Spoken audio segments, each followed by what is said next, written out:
Dart Zone. If you've been aware of foam dart flinging toy blasters at all in the past 5 years, you've probably heard of Primetime Toys' Dart Zone, and they've been incredible for our small hobby. They've given us more affordable options that shoot harder, they perform better, and they seem to be perfect for the games that we want to host.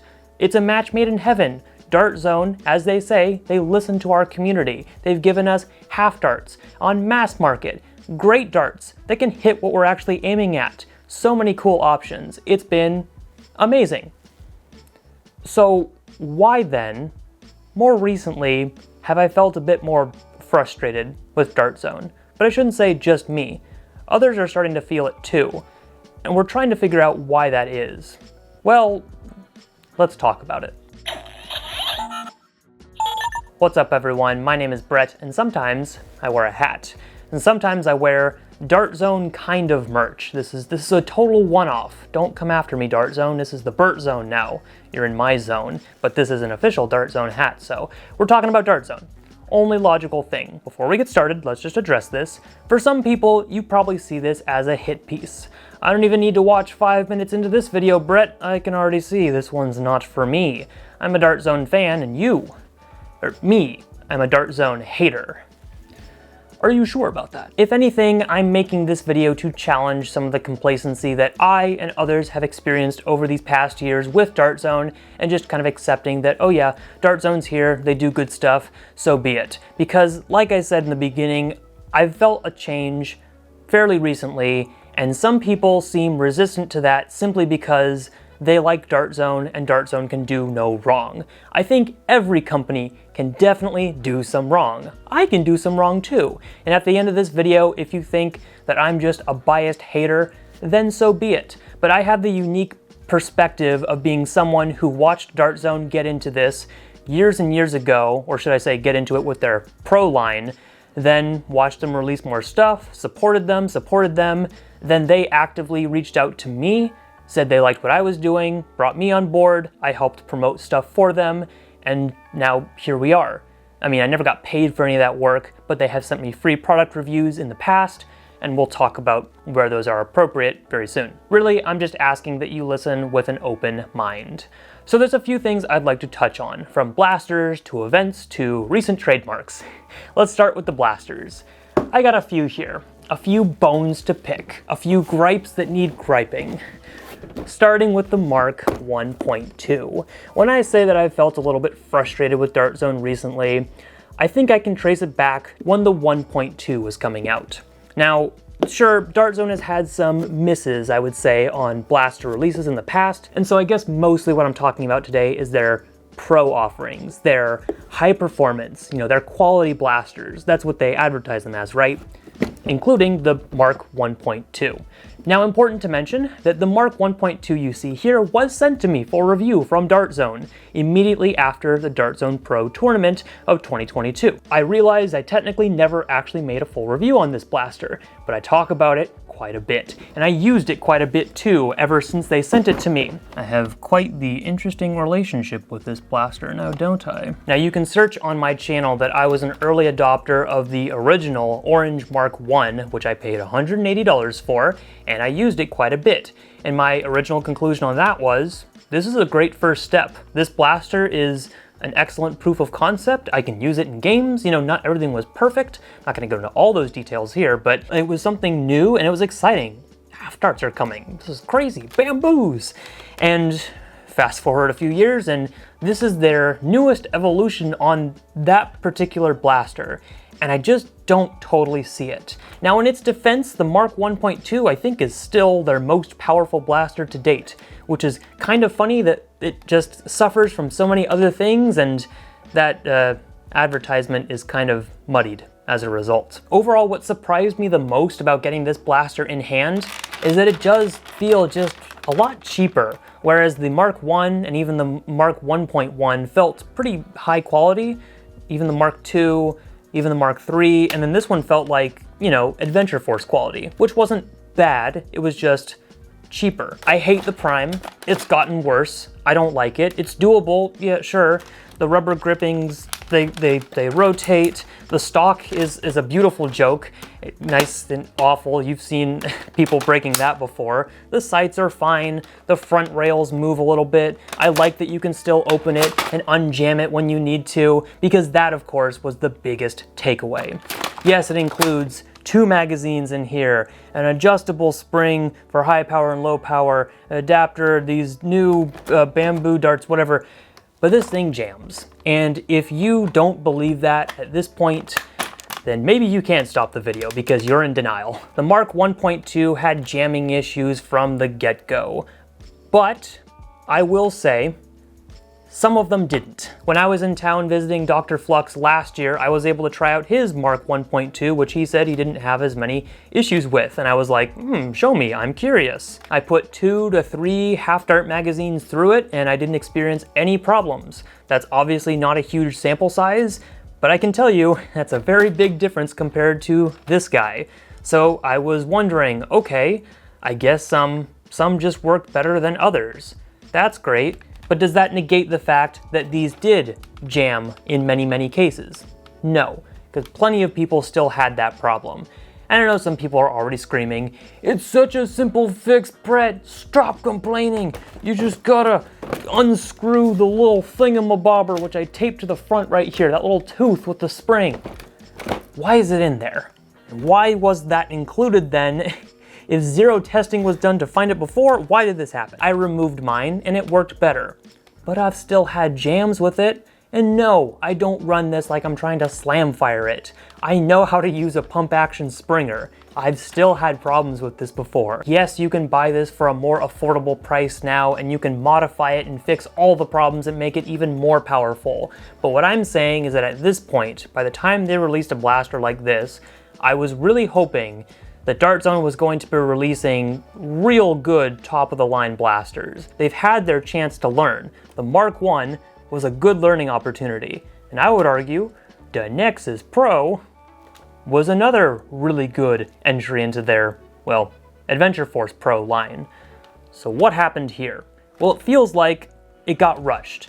And I say that because the box looks like it got rushed. It feels like they maybe rushed it for the tournament. I mean, at least they did include a trigger on the actual blaster and not the box, so maybe this is just a pandemic blaster, one that really suffered because of all that. Maybe. I don't know. Not a fan of the 1.2. And I gave it a chance. I gave it many, many chances, and it's just not a fun experience for me. And I should say, for all of these blasters, or any blasters in general, if you pick one up and you can justify spending the money and you can have a good time with it, that's fine. Don't listen to me. I mean, that's what's important, is your experiences. I mean, they sent that to me hoping that I would like it. My answer was no. A lot of people's answer was no, because we had previous Dart Zone offerings to compare it to. I don't think that's unreasonable to say, hey, this kind of sucks because you've made better stuff, also this jams. And yes, and yes, and yes, and yes, I saw future versions of that thing. I got mine as the review sample from Dart Zone. Nothing special about the box. But then I also saw ones that were sent out for the winners, or the participants of the Dart Zone Pro tournament, the 8 teams, and those still had some issues. It was not fixed. Nothing about this was fixed. If you think that was fixed, I think you're grasping at straws. I don't think they did anything special to it afterwards. The only thing they did was make a new blaster. The Mark IV. Holy heckin' box, Batman, this thing's huge. Okay, so the Mark IV. I haven't talked about this yet on this channel. It's okay. I don't hate the Mark IV. I have more gripes about the 1.2. The Mark IV I have it. I should say, I like the presentation that Dart Zone does with their MK blasters, and the Mark IV is even nicer on the inside, in case you haven't seen. I mean, look at this presentation. Nice and foamy. I mean, the blaster is definitely higher quality. It feels solid. And no, this blaster was not sent to me for review. I purchased this one.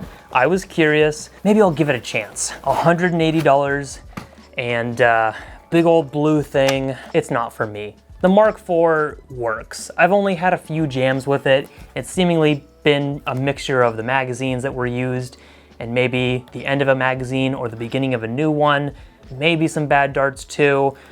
but also there's no real way to unjam this thing, whereas the 1.2 you could break open and take the dart out. Here, you gotta ram a rod down the front when that gets bad. I've heard through the grapevine that the Mark IV was rushed because of the Mark 1.2's poor reception. So basically get the bad taste of your mouth out with the big old Mark IV barrel. Oh, I'm sorry.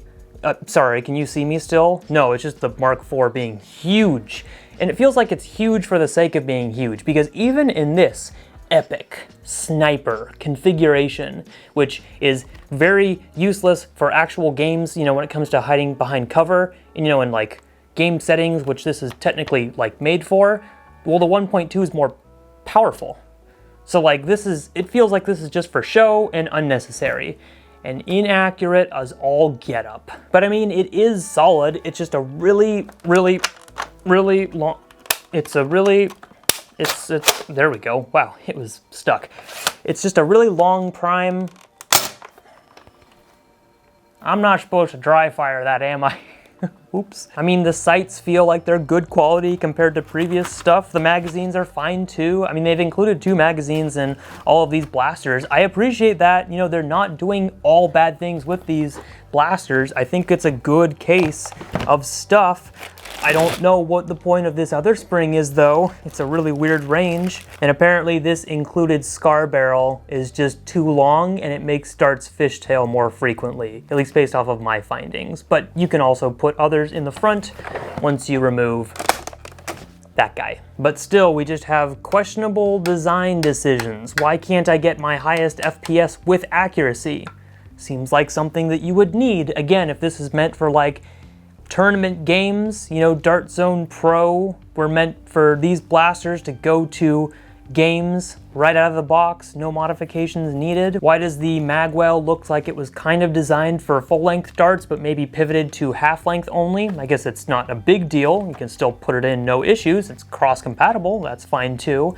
Why is the stock got this weird screw on both sides for removing it? Like that's weird. That's like just jutting out of the shell. What's up with that? You can put your scar barrel in the back. That's a cool design choice. But why has this even got the end strike style attachment point when it's just meant to be on there permanently? Like you can't put on other stocks. And why is this a Swift clone? Elephant in the room, right? I guess that's its own can of worms, whether that's ethical or unethical, because then you can get more aftermarket parts more easily that already exist for this thing and push it up to higher FPS. I don't know. The Mark IV, like the more I've used it and the more I've just kind of compared it to other stuff, it's like, yeah, again, just because it's not for me doesn't mean it's bad. I just don't find much use in a blaster that literally doesn't fit me. So you can tell I wasn't really destined to like this, even if it was a compelling option. And I think it's cool too that through the Dart Zone Vault you could get a blue version. I think having 2 colors is nice, but still just some design choices here that I don't fully understand. The blaster itself kind of feels like it's angling to the right, at least when I shoot it and then look down the Picatinny rail. And the price. Dart Zone has been known for being competitively priced, and I would argue a lot of their blasters are still competitively priced. But their Pro blasters is starting to lose that a little bit. This cost $180, just like the original Mark I, which was $150 plus the mandatory darts, so still $180. But when this came out, the Mark IV, there's a lot of other options that now exist that are more widely available at this point. So the Mark IV kind of fell flat in my opinion because it didn't offer anything crazy new. And even if you don't agree with that, I would say look around and see who did buy the Mark IV, because the only people I know that really bought one locally especially are people who wanted to review them. That's all I've really seen online, maybe a handful of others, but that kind of tells you that not a lot of people were lining up for this hot new Dart Zone blaster, even if it was supposed to be much better than the 1.2. I mean, the 1.2 now being severely discounted to try and still sell compared to this, makes sense. Oh, and the darts. So the bamboos, the original bamboos that came out with the Mark I, or version 1, generation 1, then you've got the Bamboo 2.0s, which are with the Mark 1.2, the Mark III, are they with the Mark II as well? I don't know. The Mark 2.1, Yeah, those are still on Amazon. You can still find those. I think there's like 35 bucks for 200. And then the Bamboo 2Xs, the newest version of bamboo darts from Dart Zone, #1 darts period, for $45 for 200. Oof, that's oof. I know they're supposed to be better, and they do come in this blaster in particular. You know, they're the less chartreuse. They're more green with the red heads. I don't know if these are worth that premium price. So I hope people can get use out of the Mark IV, because for me, I don't have any uses for this anymore. I kind of picked it up to see what it was all about, and now I have it. What do I do with it? But my friends, fear not. While these other blasters, these boring pump-action springers may have fallen flat on their face, the Omnia Pro will fix everything. The Dart Zone Max Omnia Pro. When this came out, or when it was announced, I was excited. I think a lot of us were pretty excited to see what this was, because Dart Zone doesn't make too many flywheel offerings, especially for their Pro line. They've made a gazillion Strife Killers, and if I see any more titles with Strife Killer in the year 2023, I'ma flip out. But the Mark III is the only one in the Pro MK line, and this, I mean, on paper, blows it out of the water. And for 90 bucks, the Omnia Pro? I'm pretty sure the Mark III has now been permanently discounted, so they can still try to sell those in comparison to the Omnia Pro. And if you have no idea what the Omnia Pro is, well, it's their newest half-dart exclusive flywheeler. It's got single, full auto, burst fire, and it comes with a stock, 2 magazines. I mean, this looks pretty good. What could go wrong? It's not a Strife Killer. It might be your hot new Flywheel Pro blaster for like 150 FPS, right? Okay, where do we start? Well, here's an important place to start. I purchased this with my own money because, again, Dart Zone hasn't really wanted to send me things recently. I'm not sure why. So I bought this because I was excited to try it out. I've been a little bit on the fence, but I said, sure. I think they sold out in their first wave, and then it got restocked again on Walmart, and I went, yes, let's try that out, because I've got another blaster I want to compare this to, and I am receiving free of charge, so see what it's cracked up to be. And I gotta say, first impressions with the form factor, I actually do quite like this. I think I like this form factor more than the Strife X. Haters gonna hate. It feels like a more complete blaster. They give you a stock as well, which comes off really easily, but hey, it's a stock, right? A stock attachment point too, so you can put on whatever you want. Full Picatinny rail. I don't love the giant paddle for revving. It's kind of got a long travel too, and I really don't like this mag release, but those are things that could be fixed, I suppose, or I could get used to it and stop complaining. It's still very usable. The magazine feels like it kind of works with my talons. It doesn't hold them in as well. Here's a Tachi from Out of Darts. That holds perfectly. Oh, okay. I can still pull it out without actually hitting the mag release, but it still holds it. And even if it didn't hold it, I could literally hold it in place and still fire, right? And I chronographed this, and I did in fact find it was hitting the advertised FPS, like just over 150. So what's wrong with it? So regardless of what firing mode it's in, be it single, full auto, burst, it does not shoot straight. My flywheels are misaligned, and that would require a lot of work to fix them.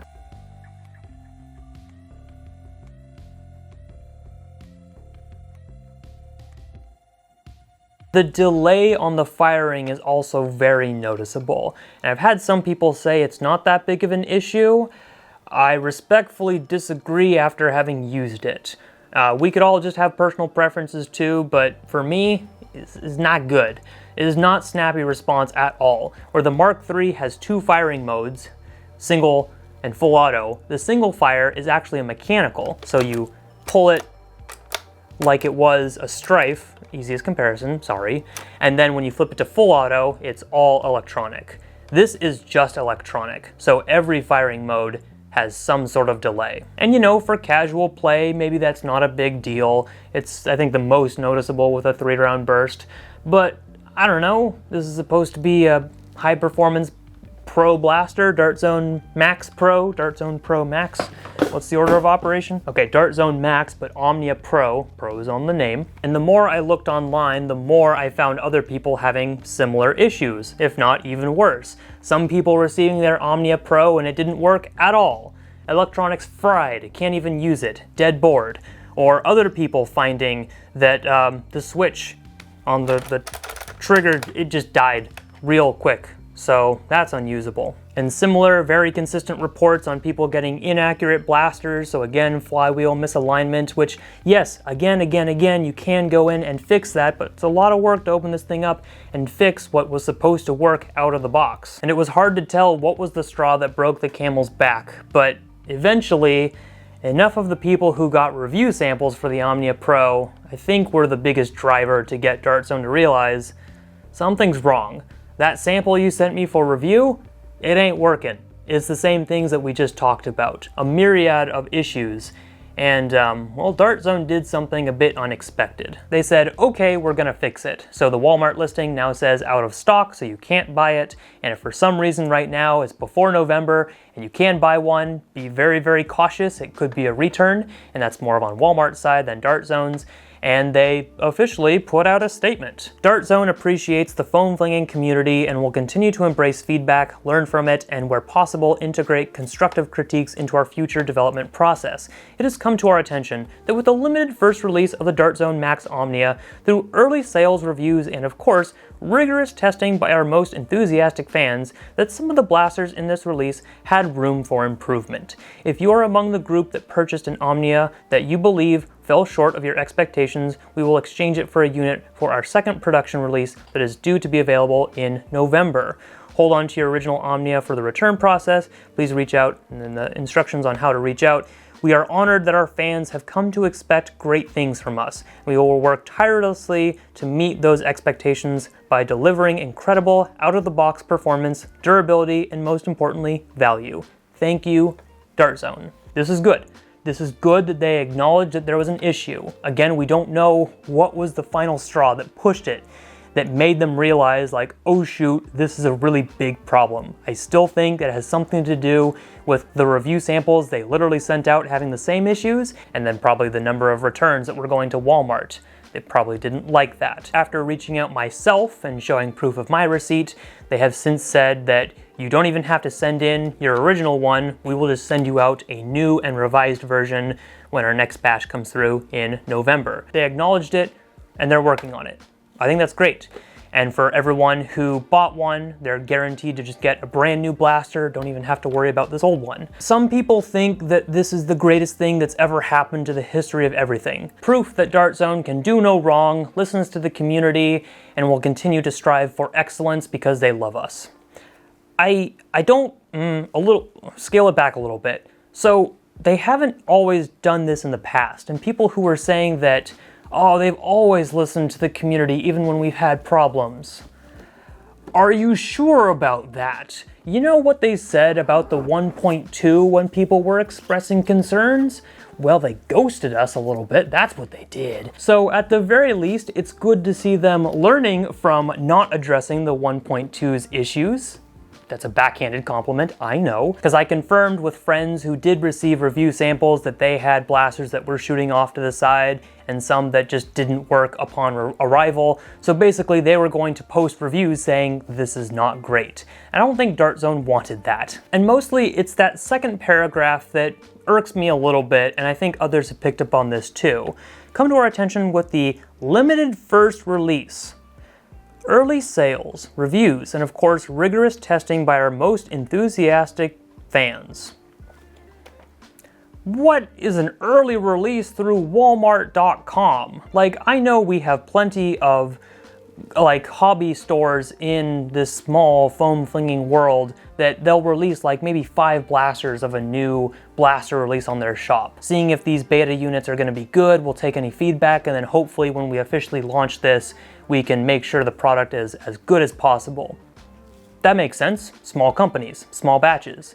But not through Walmart. You can't just have it ready on Walmart and say, oh, our limited first release. And what is this rigorous testing by our most enthusiastic fans? I aimed this at a wall 30 feet away and I couldn't hit the wall.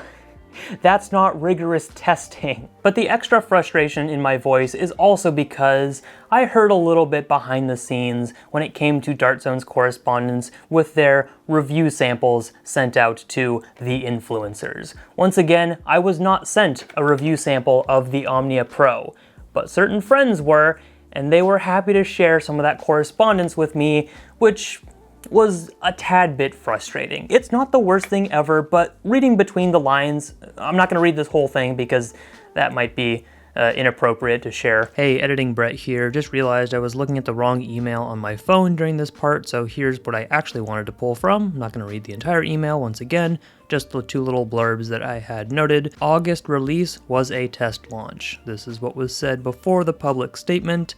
Test launch. Don't love that phrase. And then we will have a podcast addressing the Omnia launch, feedback, and solutions. And this correspondence was in the middle of August. Nothing yet has been made clear as to what they would deem a problem with the Omnia's performance. Like, is it the cheapening out of some of the internals and the electronics that's an issue? Is it the trigger delay, like when you pull the trigger and it takes a while for it to fire? Is it the flywheel misalignment? Is it D, all of the above? Or is it E, none of the above? And yes, they're compensating those who did jump in early with a free product. That's cool, or you could say it's 2 for the price of 1. What do they consider to be an inferior product when it comes to the Omnia Pro? Because I don't necessarily trust them to take everything that people have noted as an issue and release it once again for the exact same price. I do think $90 was a pretty good deal for this overall product. That's why I bought it. I was looking at this compared to the Strife X as well, and this seemed like it was gonna blow the Strife X out of the water too on paper. The Strife X worked though. Currently, I can still load a magazine, put it in this blaster, and empty it, and it is a lot of fun. So do I believe that Dart Zone can fix this and make it into a good blaster? Yes, I do, but I would appreciate more insight as to what they're going to be addressing. Maybe they could say that on a podcast episode, I don't know, instead of just kind of saying that we appreciate those of you who stick by us and were foolish enough to quickly order this, even though we probably rushed this blaster out as well. Because if you haven't picked up yet, the problem with all these blasters is that every single new Dart Zone blaster comes with a fun little quirk, and sometimes that quirk will absolutely destroy your experience. And it finally reached a pinnacle with the Omnia Pro. I think the Mark IV is overall usable, but there's still some weird design choices. Didn't break it, but the Mark 1.2 was definitely real close to that being an issue, and they swept that one under the rug for a while, but they couldn't do it when it came to a flywheel blaster. Too many electronics, this one got out of hand. And that's what's frustrated me the most recently, where a new Dart Zone blaster comes out, I don't know what that fun new quirk is going to be, and if it's going to absolutely ruin the experience. And if you're a modder, maybe you don't care. Maybe you say, hey, for 90 bucks, I get most of what I need and I can modify it. I don't care. I'm a modder. Stop complaining. And I would say, sure, if that's all that matters to you, then go ahead and buy these blasters and tune them up as you see fit. Go and paint them, make some 3D printed parts to make your experience better, integrate them. I don't care. Soup them up to 300 FPS, do what you will. But I'm looking at these blasters as something that I want to bring out of the box to my next game, because I'm lazy as all heck. This has been my goal forever. I want to play with blasters, I'm outing myself here, I want to play with blasters that just work out of the box. And we've had a problem with that recently, not just from Dart Zone, but from other companies that always have just a little something that you've got to overcome before using it in a game. And I understand fine-tuning to your preferences, but these are not fine-tuning preferences issues. These are functional, just raw functional issues, because I would never use this in a competitive game as it currently stands. If they fixed it, would I? Maybe. Depends on what they do. Would I use the boring new Strife X in a game? Yeah, I would, because it just works. It's boring as all heck, and it works. I know it's more expensive, but apparently That's the current cost of just having something that works. And it's frustrating because Dart Zone has had years to perfect this. So what's going on? It's just a little disappointing when I can look back at the Nexus Pro and see so many compelling reasons to still recommend and pick one of those up compared to the hot new offerings that have just kind of failed to deliver something new and, more importantly, functional. Because I love the Nexus, and we can debate that all we want. It's not perfect, but it works, and there's some cool colors for it. The blasters have become a little less competitive when you compare them to other offerings for all those reasons, but I think you could still make a reason to justify buying them. Again, if you like that stuff, I understand. So what about events?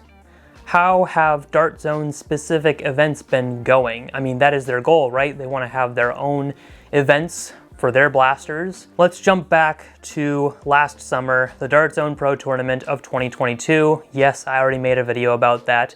Yes, you guys have already offered your feedback on it. I do greatly appreciate those of you who watched it. It took a long time to compile all my thoughts. And to reiterate why I felt that video was necessary was because from the get-go, I felt involved in the entire process. No, I was not an organizer, but Dart Zone sent me an influencer box with a Mark III, this hat, and a few other things leading up to the event. I promoted it on my YouTube channel. I went to one of the qualifiers, and while I was unable to attend the actual Dart Zone Pro tournament at End War, I still actively paid attention to it, and I still recognized that I had a hand in, telling people about it and recommending we check it out, because I wanted it to be a success. Which is why I also felt like I needed to say something, at least for my own peace of mind at the end, when I felt that the tournament itself fell flat. I didn't give Dart Zone a fair shake in all they did for the tournament, in that I know there were a lot of extra hands on deck that made things run smoothly the day of that you don't see on the live stream. So I do want to acknowledge that many people made that event possible, and even if I wasn't thrilled with the outcomes or what I saw on the live stream, there are a lot of folks who helped out, from providing the darts to getting teams on and off the fields, and put up with some really unnecessary whining from some of the teams. You guys know who you are. To those Dart Zone folks, thank you for doing that work. I do appreciate it, and I'm sure all the people who were there appreciated it, even if they were full of rage and unable to say it verbally. That does not excuse what I would consider to be questionable organization. So we don't have to jump into all the details once again, but the legacy of the Dart Zone Pro tournament was unclear. After the live stream, kind of quiet. There was no talk about the next one, even though I'd kind of heard in the live stream that there was going to be a 2023 tournament, and well, that didn't happen. We're currently in 2023. There ain't no tournament. So I'm assuming that's not going to happen this year. Are there going to be some in the future? I don't know. I think they definitely got an earful of feedback about why people didn't want that to happen, and that's because, turns out, big shock, the Dart Zone Pro Tournament was a big old advertisement for hot new Dart Zone blasters. Yes, we saw that coming a mile away. We just wanted those blasters to be good enough to use in a competition setting, and unfortunately we got the 1.2. Again, let's end it on that. If you still want to debate me on the 1.2 being a viable tournament blaster, I will submit evidence at a later date. I know some people took my Dart Zone Pro tournament feedback and incorporated it into their own events or tournaments, which I appreciate that, and I hope that other people got their say too into making events better, because I think we've had some pretty successful events since then that weren't just Dart Zone sponsored advertisements. And one of the most concerning things that came out after the DZPT was people wondering, oh shoot, is this even viable? Should we be having competitive events on this scale? Because it seems like it was just so poorly received and people were just so poorly behaved. Maybe this is a bad thing. Maybe competitive doesn't deserve to be in this hobby because we can't handle it and it just can't be held well. No, incorrect. We've had a lot of events since then, large scale, and they've been successful. So we learned. We used the Dart Zone Pro Tournament as a big old learning lesson. We put out some good stuff. I'm also aware that certain people who I had hoped would watch my Dart Zone Pro Tournament video and take away some constructive criticisms did not. And so be it.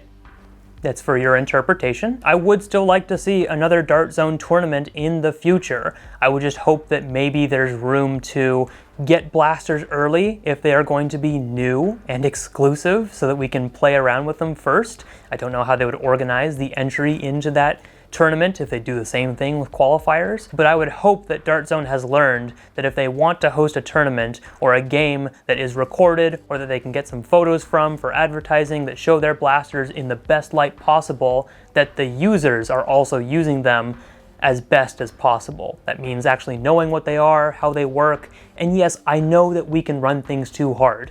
There are definitely people who abuse their stuff because they're stupid, or not because they're stupid, but because they're dedicated. They're hardcore fans. They're your early adopters, as you say. Let us, the players, help you show off your blasters in the best light possible. I'm still surprised you didn't bring a Mark IV to Maryland Mayhem where we could have shown that off and used it in one of the rounds. Missed opportunity there. I know you brought some of your new stuff like the Mark IV and the Omnia to the most recent End War Foam Pro Tour, so that's cool, and an actual Dart Zone team was organized, even if it was a pickup team. There you go. Go to more events, form a Dart Zone team, show off your blasters, show your stuff, recruit a team, and beat us. That's the best way you can, honestly. No joke, just beat us at our own game with your stuff. So nothing on the pro tournament side this year, but there was Blaster Bash. Did you forget about Blaster Bash? You didn't forget about the Singapore one, did you? That one happened. I saw a lot of pictures from that. Looked like it was fun. There was a US one too, in Colorado. It was supposed to happen in June, and then it got pushed 2 months. And I think like 50 people attended. I shouldn't be making this out like I'm number shaming. I want this event to be a success. I want Dart Zone to be able to have their own events that people come to and have fun. Yes, it's their own blasters, but plenty of their blasters are fine. Yeah, I just finished, reprimanding their pro offerings, but even some of those are okay in a casual setting. What happened with Blaster Bash, guys? The Colorado Dart Zone Blaster Bash. In case you didn't see that one at all, Dart Zone had advertised it a little bit on their social media, and I think I saw one other person talk about Blaster Bash, because they were personally invited and they were going to be there and then weren't able to go when the date got changed. When I first looked into Blaster Bash, I was kind of taken back by the pricing. They didn't have it where you could buy a ticket for the entire day and show up, because it was a one-day event.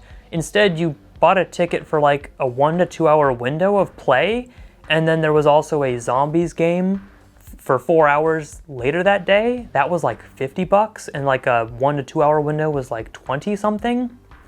Not really sure on that pricing format, but also, if I go to an event, in this case, a completely different state, out of town, you gotta travel, what the heck is up with like a real small window of play? I don't know any events that have done that in the past where you can only come and play for a short amount of time.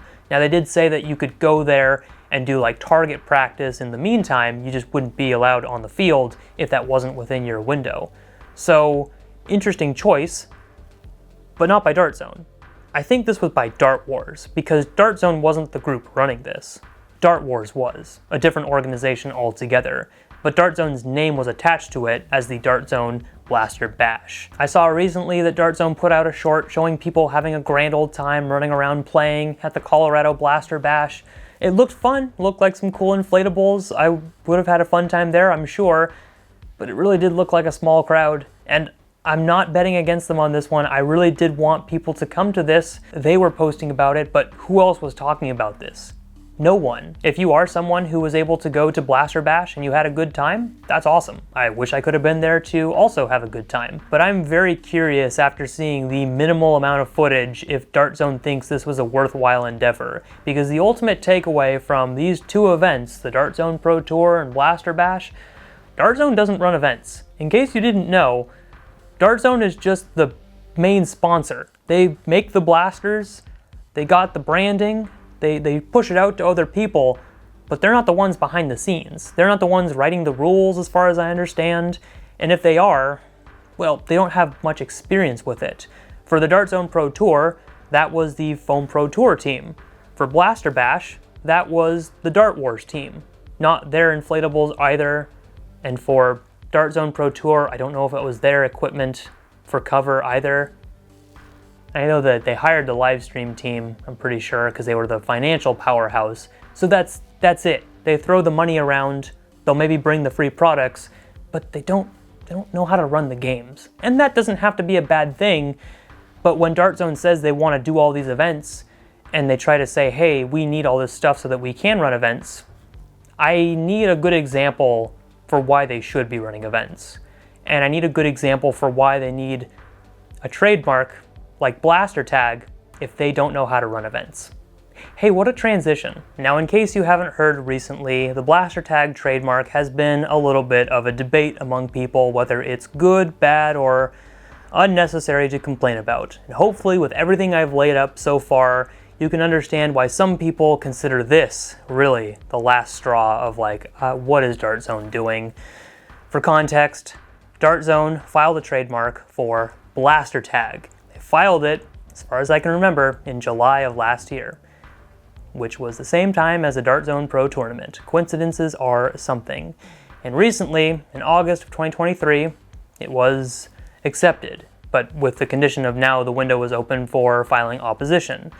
As of posting this video, as of recording this video, I believe that will not be happening. No opposition will be filed because of the not price to get in that door, but because of the court proceedings that would need to happen afterwards to fight that trademark, and it just doesn't seem like there's a good chance of that winning. And if you want more background on it, you can watch Jangular's video covering his perspective and his thoughts on the matter as well, in case you haven't already seen them. For many people, this doesn't seem like that big of a deal. Okay, Dart Zone wants a trademark for Blaster Tag. They have a podcast called Blaster Chat.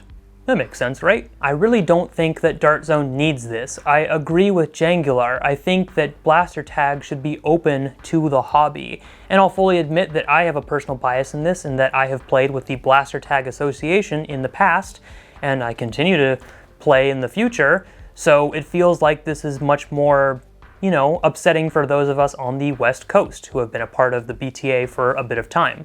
Now, obviously that doesn't have a huge recognition far beyond our hobby space, but the goal was there, and BTA has been pretty well established for us for some time, and we were going to make it grow. But Dart Zone has reached out and said that they're not going to enforce it on a small scale. It's just for them to use when it comes to them hosting events, major things like invitationals and whatnot. So they wouldn't ever think of treading on the hobby's toes, which is nice of them to say, but I feel some people are okay with just taking that word and running with it. I have some bad news for you. Dart Zone is not the one who owns the trademark. It's a parent company. And just because the CEO says that this is what they're going to do or not do is good until that's not true. CEOs get replaced, other people higher up make decisions. Just because they say one thing doesn't mean they won't do another. And yeah, people might complain about it for a little bit, but if they have the trademark, they have the legal precedent. They can do whatever they want with it. And for those then wondering, well, what would they do with it? Just tell you to stop using the name? That's not a big deal. Well, yeah, that is kind of a big deal. I mean, technically, next month, there's a Blaster Tag Association King of the Hill event, invitational, associated with Ragnar Oktoberfest. The worst timeline possible, they could come out and say, you can't use that because our trademark is now enforceable. I think that's how it works. If I'm wrong, go ahead and correct me. Or they could do that in the future. Because they can. Because they can. Because they're more active in our hobby, they're much more likely to care and notice when things get posted, despite them saying, oh, we had no idea originally. At least this is my interpretation, yours may vary. If you just kind of blindly say, oh, they have this, so be it, I'll take their word for it, I don't think anything will happen, that's when you might set yourself up for disappointment and shock. But like I said, as of now, I guess there's no real point in discussing it too much further because Dart Zone has the trademark. The question of whether to rebrand to something else is definitely still out there and active. I don't know what the best path forward is, but kind of based off of everything up to this point, you just kind of have to wonder, like, why?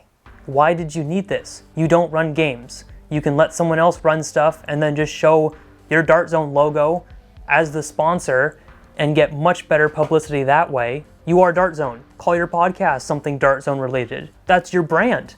That's right there. You don't need the blaster tag trademark. You don't need anything else. Instead of spending money to own a trademark, why don't you spend some money fixing this? I've been sitting here for a while, and if you've been listening this entire time, I appreciate it. Listening to my ramblings, my thoughts.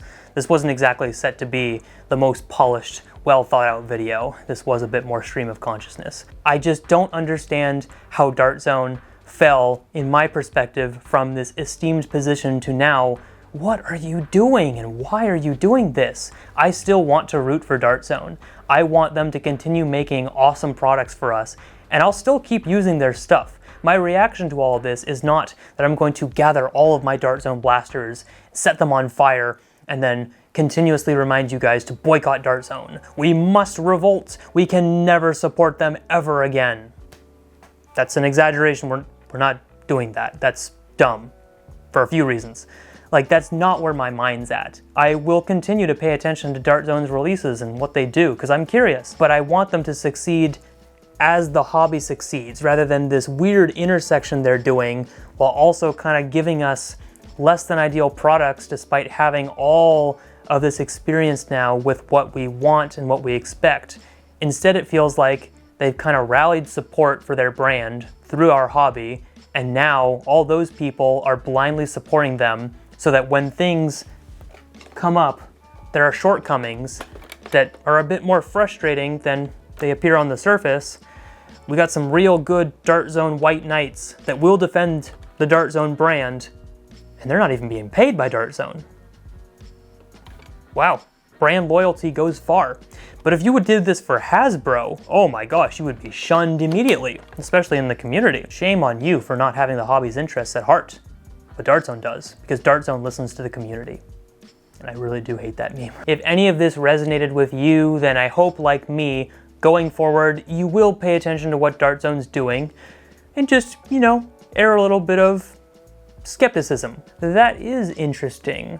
I can't wait to see it in person maybe, or find some reviews, and then make up my mind before saying this is clearly the best thing ever based off of what it says on paper, because that ain't always the case. They can decide who they want to send stuff to for the best reviews. They can put out reviews themselves and show off how great a blaster is. Are you guys seriously watching the Dart Zone YouTube channel and seeing their reviews and then being like, whoa, the Omnia Pro looked really good in their video. They didn't mention it had any issues there.